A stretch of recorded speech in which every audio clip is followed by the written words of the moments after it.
আজ পরমাশার ইচ্ছে হয়েছে সিমুই খাবে। তো আজ আমি ওর জন্য সিমুই পায়েস বানাচ্ছি, তোমাদের সাথে শেয়ার করছি যে কিভাবে আমি সিমুইটা বানাই। আর তোমরা কিভাবে বানাও সেটাও কিন্তু আমার সাথে শেয়ার করতে পারো। তো চলো, আমি সমস্ত উপকরণ গুছিয়ে নিয়েছি। এখানে আছে রোস্টেড সিমাই, নিয়েছি এলাচ, এখানে রয়েছে কাজু বাদাম, এটা কাজু বাদাম কুচি, এটা কিশমিশ, এটা আমন্ড কুচি, আর লাগছে ঘি, আর দুধটা আমি আগে থেকে ফুটিয়ে নিয়েছি, আর নিয়েছি পরিমাণ মতো চিনি। তো চলো, আর সময় নষ্ট না করে আমি এই রেসিপিটা শুরু করে দিই।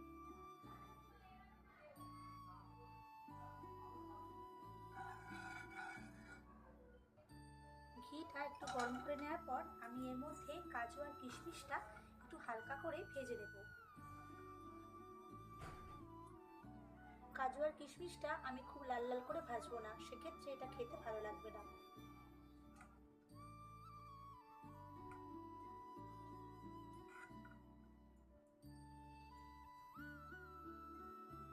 আমি যেহেতু এখানে রোস্টেড সিমাই ইউজ করছি, সেই জন্য আমি সিমাইটা ভেজে নিচ্ছি না, একেবারে ঘিয়ের মধ্যে আমি পরিমাণ মতো দুধটা দিয়ে দিচ্ছি। 3টে এলাচ দিয়ে দিলাম।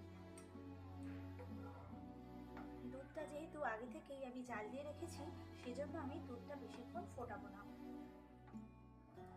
দুধটা ফুটিয়ে নেওয়ার সময় আমি এখানে 1 হাতা মতো দুধ তুলে নিচ্ছি।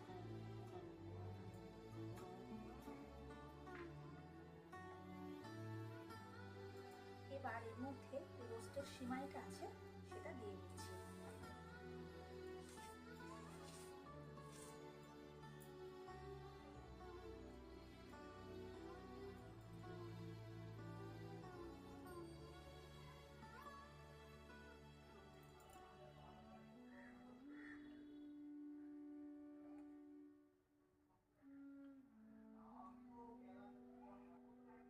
কাজু আর কিশমিশ যেটা আমি ভেজে রেখেছিলাম সেটার মধ্যে দিয়ে দিলাম।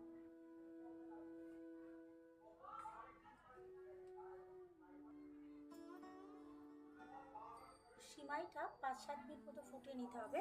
ততক্ষণে আমি যে দুধটা নিয়ে রেখেছিলাম, তুলে নিয়েছিলাম, তার মধ্যে 1-2 চামচ মতো আমুলিয়া দুধ মিশিয়ে নিচ্ছি।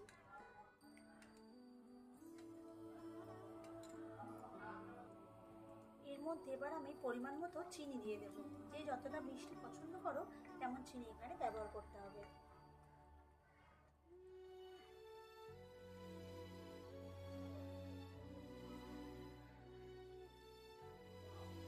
সিমাই কিন্তু মোটামুটি রান্না হয়ে গেছে। এবার আমি মিশিয়ে দেব যে দুধটা আমি বানিয়ে রেখেছি লিকুইড দুধের সঙ্গে, পুরো দুধ মিশিয়ে সেটা এবার এর মধ্যে দিয়ে দিচ্ছি।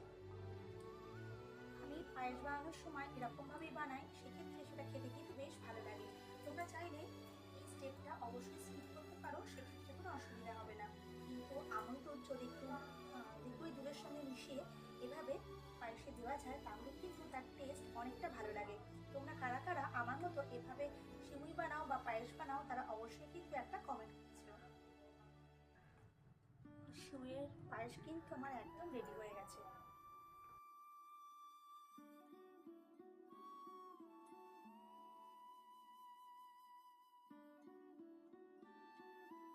আজ বরমাসের আবদারে মাত্র 10 মিনিটে বানিয়ে ফেললাম সিমুই।